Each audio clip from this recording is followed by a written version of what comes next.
ጤና ይስጥልን። ይህ አሃዱ ሚዲያ ነው። ሰላምታችን በያላችሁበት ይድረስ እያልን አርዕስተ ዜናዎችን እናስቀድማለን። አብራችሁን ቆዩ።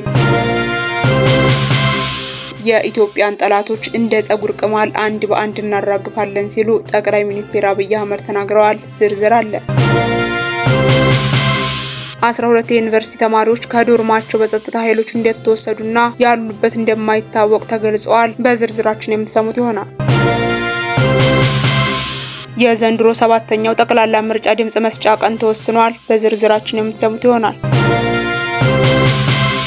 ከሀገሪቱ ባህልና ስነ ምግባር ያፈነገጠ አስነዋሪ አለባበስ ለብሰው የታዩ ግለሰቦች ላይ ምርመራ መጀመሩን ፌዴራል ፖሊስ አስታውቋል። ዝርዝር አለ። ለዚህ ቻናል አዲስ የሆናችሁ ሰብስክራይብ እና ላይክ ታደርጉ ዘንድ እየጋበዝን ወደ ዝርዝሩ እናልፋለን። አብራችሁን ቆዩ።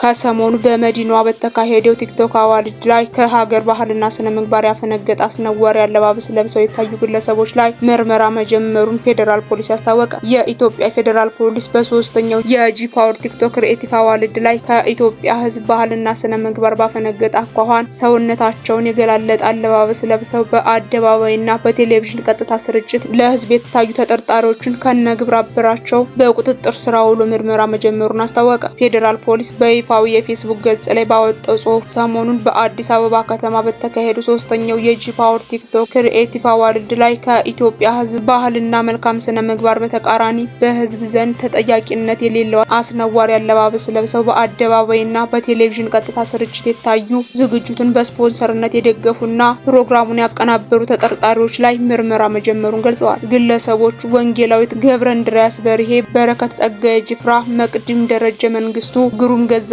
ቀጭኔና ዮሐንስ መኮንን ኃይለማርያም የተባሉ መሆናቸውን ፌዴራል ፖሊስ አመልክቷል። አያይዘውም ከህብረተሰቡ ባህልና እሴት ያፈነገጡ አለባበሶችና መጤ ባህሎች ተስፋፍተው በትውልዱ ላይ አሉታዊ ተጽዕኖ እንዲያስከትሉ ተጠርጣሪዎቹ ላይ የህግ ተጠያቂነትን ለማረጋገጥ የጀመረውን ምርመራ አጠናክሮ እንደሚቀጥል አጽንኦት ሰጥተዋል። በኦሮሚያ ክልልና በቤንሻንጉል ጉሙዝ ክልል አዋሳኝ አካባቢዎች ያለው የጸጥታ ሁኔታ አዲስ መልክ መያዙን ተሰማ። ራሱን የኦሮሞ ነጻነት ሰራዊት መንግስት ደግሞ ኦነግ ሸኔ ብሎ የሚጠራው የታጣቂ ቡድን በከፍተኛ ቁጥር ከወለጋ ዞን ወደ መተክል ዞን እየተሻገረ መሆኑን የአካባቢው የጸጥታ ምንጮች ጠቁመዋል። የደረሰን መረጃ እንደሚያመላክተው በግምት ቁጥራቸው 2000 የሚደርሱ ታጣቂዎች ከወለጋ ዞን ሆሮ ጉዱሩ ሾኮ ቀበሌ በመነሳት ወደ ቤንሻንጉል ጉሙዝ ክልል እየገቡ ነው። እነዚህ ታጣቂዎች ከነባሪ ሀገር ሽማግሌዎች ቡራኬ ተቀብለው መንቀሳቀስ እንደጀመሩ ምንጮቹ ገልጸዋል። ከሆሮ ጉዱሩ ተነስተው ወደ ደባጤ ወረዳ ሙዛን ቀበሌ በመሻገር በቆርቃ ቀበሌ ለመስፈር ያቀደ መሆኑ ተመልክቷል። ይህንን ኃይል ለመቀበልም ቀደም ሲል በአካባቢው በተለይም በጎንጎ ቀበሌ ተንቀሳቅሶ የነበረውን የአካባቢው ነዋሪዎች ጽንፈኛ ሲሉ የሚጠሩት ታጣቂ ኃይል ከዛሬ ጀምሮ ዝግጅት እያደረገ እንደሚገኝ ታውቋል። ይህንን የተቀናጀ እንቅስቃሴ ተከትሎ የደባጤና ቡለን ወረዳዎች ከፍተኛ የጸጥታ ስጋት አንዣብበዋል። ታጣቂዎቹ ኃይላቸውን በማደራጀት ወደ መተክል መሀል እየገሰገሱ መሆኑን የገለጹት ምንጮች የአካባቢው ማህበረሰብና የጸጥታ አካላት አስፈላጊውን ጥንቃቄ እንዲያደርጉ አሳስበዋል። በተለይም ቡድኑ የቀድሞ ይዞታዎችን ለማጠናከርና አዳዲስ ቦታዎችን ለመቆጣጠር የሚያደርገው እንቅስቃሴ በአካባቢው ቀደም ሲል የነበረውን አንጻራዊ መረጋጋት ሊያደፈርሰው እንደሚችል ተሰግቷል። የመንግስት የጸጥታ አካላት በዚህ አዲስ እንቅስቃሴ ላይ እስካሁን የሰጡት ይፋዊ መግለጫ የለም። የኢትዮጵያን ጠላቶች እንደ ጸጉር ቅማል አንድ በአንድ እናራግፋለን ሲሉ ጠቅላይ ሚኒስትር አብይ አህመድ ተናገሩ። ጠቅላይ ሚኒስትሩ ይህን ያሉት 20ኛው የብሔር ብሔረሰቦችና ህዝቦች ቀን ክብረ በዓል በትናንትናው ዕለት በማዕከላዊ ኢትዮጵያ ክልል ሆሳዕና ከተማ ሲከበር ባደረጉት ንግግር ነው። ጠቅላይ ሚኒስትር አብይ በዚሁ ወቅት የሀገርን መሻትና የባዳን ክፋት መለየት ይጠበቅብናል ያሉ ሲሆን ባዳ በክፋት የእኛን መሻት ለማጨለም ሲነሳ ኢትዮጵያውያን ለባዳ ፍላጎት መሳሪያ እንዳንሆን ሲሉ አሳስበዋል። እርስ በእርስ መተሳሰር ሲገባን ክፉ ሐሳብ ያለውን የባዳን መሻት በውስጣችን እንዳናስገባና በታሪክ ተወቃሽ እንዳንሆን ኢትዮጵያውያን ልብ ገዝተን ሰላማችንን እናጽና ያሉት ጠቅላይ ሚኒስትር አብይ አክለውም በንግግር እንመን፣ በተሰማራንበት የሥራ መስክ ሁሉ በትጋት እንስራ፣ ሌብነትን እናጥፋ፣ የሀገር ጥቅምና የህዝቦችን ክብር እናስቀድም፣ ለዘመናዊነት ለለውጥ ክፍት እንሁን፣ ሉዓላዊነታችንን በሁሉም መስክ እናሳካ ብለዋል። ኢትዮጵያ በብዙ ተስፋ የተሞላች ሀገር መሆኗን ያነሱት ጠቅላይ ሚኒስቴሩ አያይዘውም ብዙ አስደናቂ ጅምሮችና ውጤቶች እያሳየች እየተመነደገች እያንሰራራች ያለች ሀገር ናት ሲሉ ገልጸዋል። ይህ መልካም ጅምሮ በፈጣሪያችን የሚደገፍ ቢሆንም በሰይጣን ትጋት ቀን ከሌት ለማደናቀፍ ሙከራዎች ይደረጋሉ ሲሉ ገልጸው ሆኖም ማንኛውም ፈተና፣ ማንኛውም ትንኮሳ፣ ማንኛውም የክፉ ሀሳብ ኢትዮጵያውያን ከግብጽና ማንኛውም የከፋ ሀሳብ ኢትዮጵያን ከብልጽግና ማቆም አይችልም ሲሉ አጽንኦት ሰጥተዋል። አያይዘውም አንዳንዱን ፈተና ወደ እድል በመቀየር የኢትዮጵያን ብልጽግና እናፋጥናለን ያሉ ሲሆን የኢትዮጵያን አንድነት እናጠናክራለን፣ የኢትዮጵያን ጠላቶች እንደ ጸጉር ቅማል አንድ በአንድ እናራግፋለን ሲሉ ተናግረዋል። በመጨረሻም ኢትዮጵያ ለአፍሪካውያን ወንድሞቻችንና እህቶቻችን የብልጽግና ምልክትና ምሳሌ ትሆናለች ሲሉ ገልጸው በሰላም እንደጀመር በሰላም እንጨርሳለን፣ እኛ የኮሎኔል በዛብህ ልጆች አንሸማቀቅም፣ በጀግንነት የጀመርነውን በጀግንነት እንጨርሳለን ብለዋል።